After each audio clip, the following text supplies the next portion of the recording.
In this guide, I will be showing you guys how to fix Instagram story mention names not showing properly.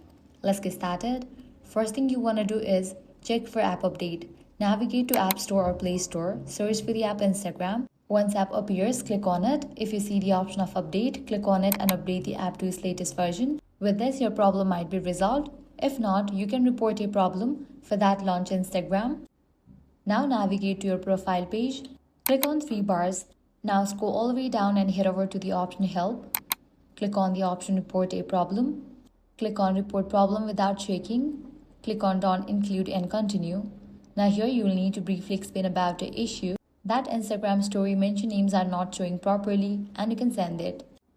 With this, Instagram support team will get back to you. And that's it. With these, you'll be good to go. Your problem will be fixed. If this guide was helpful, do not forget to like, share and subscribe.